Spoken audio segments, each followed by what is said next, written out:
For a 10% discount from Regton, simply enter the discount code HOPEUS at the checkout.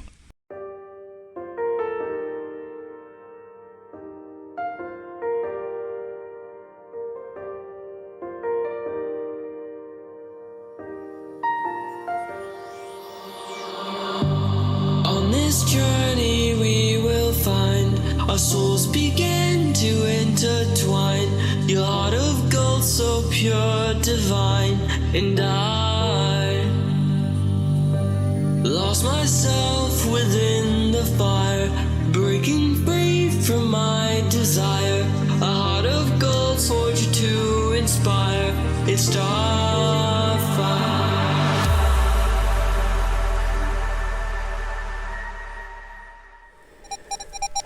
Well, I'm out at last on a stubble field, and we've had rain as well, which is good because it's been hot lately. And I've invested in the DEUS at last, took the plunge, and I've got a nice signal.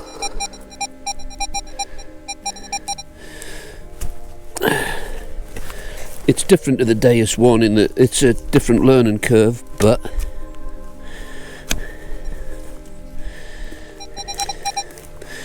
well, whatever it is out.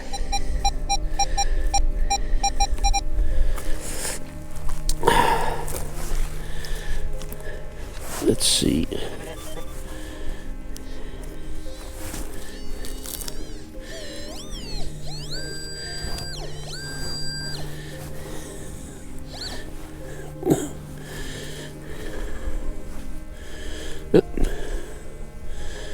It is a hammered.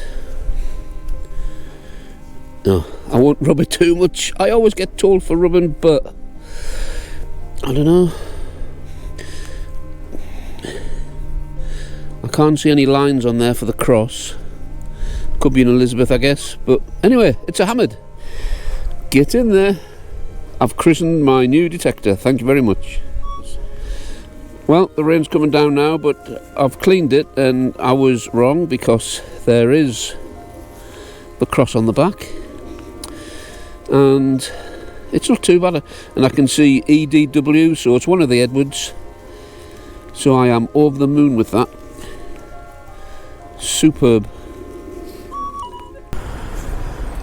And here it is. It's a medieval long cross silver penny of Edward III. It's of the pre-treaty series and it's about 650 years old. Edward III was born in 1312 and was crowned King of England in 1327 when he was 14 years old, and he reigned for 50 years till his death in 1377. He was renowned as being an able soldier and an inspiring leader in battle. He also founded the Order of the Garter in 1348.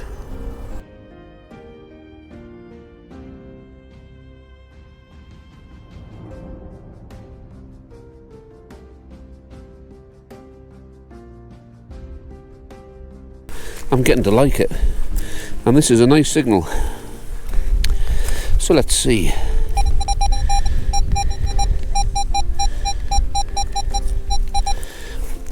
Just in there. Now what should be a bit of lead or something.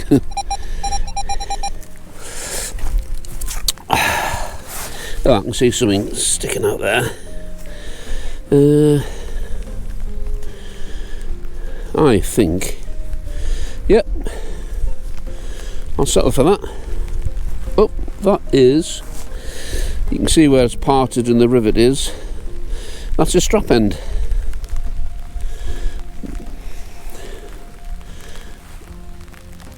I'll take that, thank you very much. GoPro. And this is a copper alloy strap end, and it still has the rivets on this end holding the two halves together. A leather strap would have been placed between the two halves and held in place by a second rivet. This one is terminated with a cruciform and it dates 1300 to 1400s.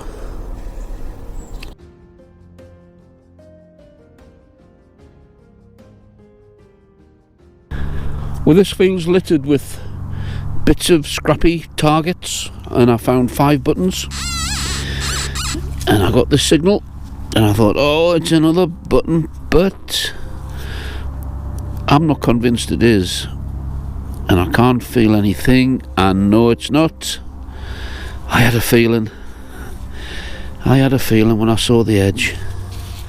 Let's get in the light. That's a hammered, I am sure. Right, I'm just going to get it cleaned up. Well, it is a hammered. I can't see much detail on that side, but there's certainly something there. And it's definitely a hammered, and it's in one piece. It's about time. Right, on we go then. And this is a silver penny, but it's very, very worn. It's seen better days. But even so, my friend Peter Vernon, I can't say enough about him, he's really good. He confirmed that it's an Edward the First penny, and even that it was from the York Mint. So thanks, Peter.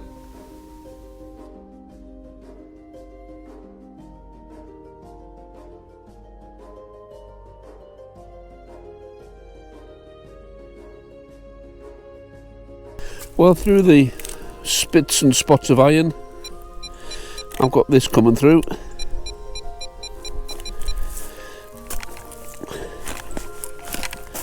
Let's see what it is. Live dig.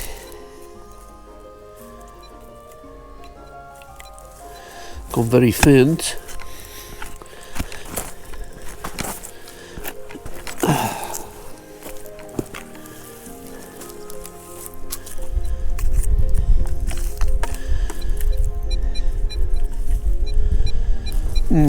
That's small.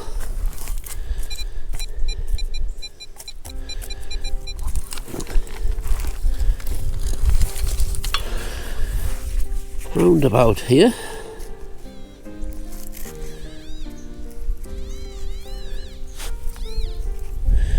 Oh, there it is.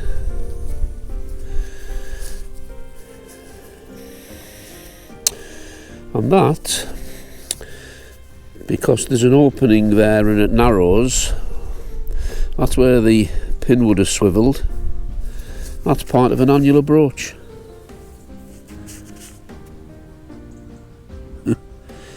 Yeah, pity about the pin, but there you go. And this is an annular brooch. It's a shame it's missing its pin, but here's another one I found a while ago. It's made of copper alloy and dates 12 to 1400s AD. Well, I've turned this on because I can see the outline. In the middle of a field. And then we have that. It's lead, a lead toy, and it's a rider on a horse.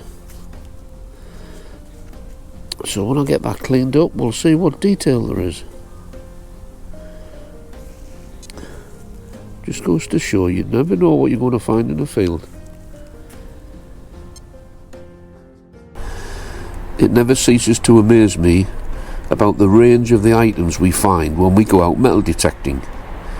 I found this toy in a field just outside a small village. It was about 4 inches down. It's a lead toy of a horse and a jockey. There are traces of black paint on it, and I've matched them online, and it dates to around the early 1900s. Well, this wasn't too bad a little signal, and I've got lots of these, but always nice to find a little spectacle buckle. And yes, the good old spectacle buckle. I think it's fair to say that these types of buckles, also known as figure of 8 buckles, are the most common ones we find. For those new to detecting, the name spectacle buckle simply means that it resembles the shape of a pair of spectacles. Here it is next to a few others I've found in the past, and this one dates between 1350 to 1650. We're about halfway through the video now, and if you like what you see, why not subscribe and press the bell icon. It's easy to subscribe and it's free, and all it does is notify you when I post future videos. Right, I've got this one. That's quite nice. It's like a wispy.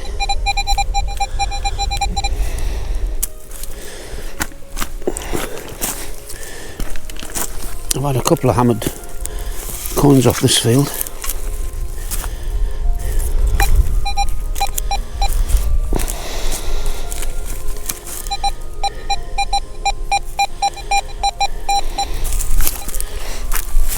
Wouldn't it be nice?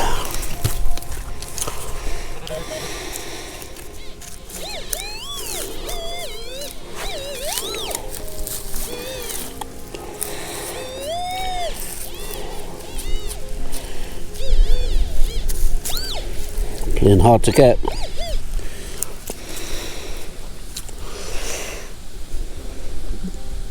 That looks like a brooch.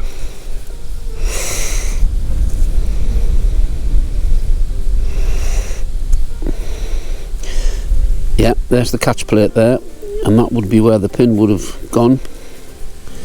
Bit broken there. Some nice design on it though, I think, when I get it cleaned up. I wonder, could it be another Roman brooch, because I found quite a bit of Roman on this field. I found this brooch a couple of months ago and I lost the clip on my PC, but then I found it again. I placed it in the wrong folder. But anyway, it's a Roman disc brooch. It's bronze with traces of enamel and it dates to the 2nd century. Here it is next to another disc brooch I found about 5 years ago, and I really like these.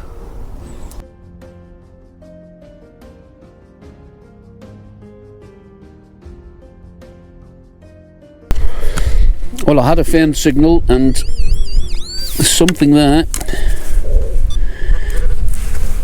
and it looks like it's got shape to it.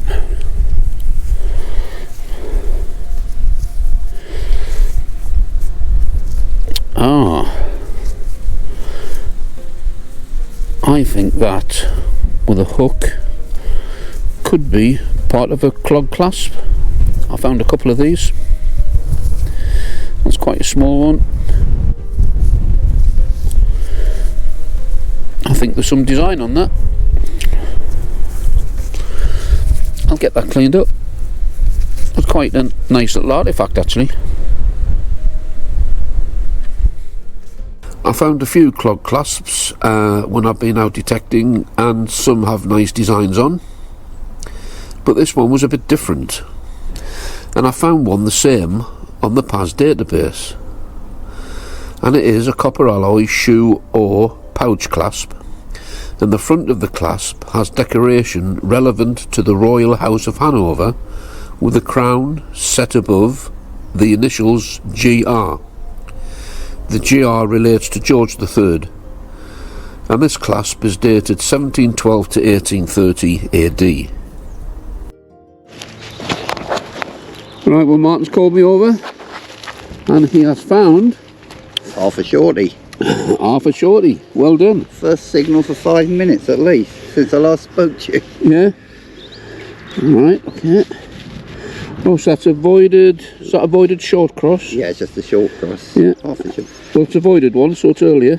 Yeah. Oh, yeah. It's most probably John. Yeah. Very nice. Nice one. That's the way it's going, isn't it? Could be my day today.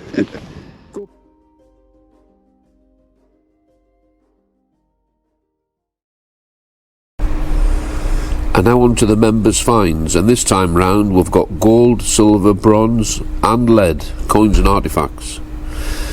To start off with, take a look at this. This members' find is a truly stunning Roman trumpet brooch, and it has it all. It's complete, in magnificent condition. It retains the suspension loop, the pin and the catch plate. It has over 20 red and blue enamel insets with a beautiful and intricate design, along with a luscious patina. It certainly is a great example of a Roman brooch, and such quality that it would stand out as a museum piece. And this Roman trumpet brooch dates 50 to 150 AD. Now, I've seen some stunning status in my time, but this is absolutely out of this world. It's Durotriges, which is the Dorset tribe. It's a full silver stater, and it's of the cranbone chase type, and it dates 40 to 20 BC. Superb. And this is an Alexander III silver penny. Alexander III was the King of Scotland from 1249 to 1286, and I didn't realise this, but he died due to falling from his horse whilst he was riding in the dark. And this is a very nice gold seal ring. It's got a line passant over what appears to be a crown, and we're awaiting ID on this ring. And this is a nice pilgrim's ampulla. These were popular religious Christian souvenirs for the pilgrims in medieval England. There were small lead alloy containers that held holy water, sometimes oil, and they were from religious sites, and it was thought to have special qualities. Pilgrims would bless land on their travels in exchange for food and lodgings, and they would break open the ampulla, sprinkle the holy water on the land, and pray for a good harvest. Once broken open, they were simply discarded in the field, and then around 500 years later we detectors find them. This ampulla dates between 1150 to the 1500s. And this is another Christian artefact. It's an anthropomorphic mount of a religious Limoges figure. It's bronze with coloured enamel and dates from the 1100s to the 1200s. And that's it for this video. If you enjoyed these detecting find videos, please press the subscribe button and also the bell icon.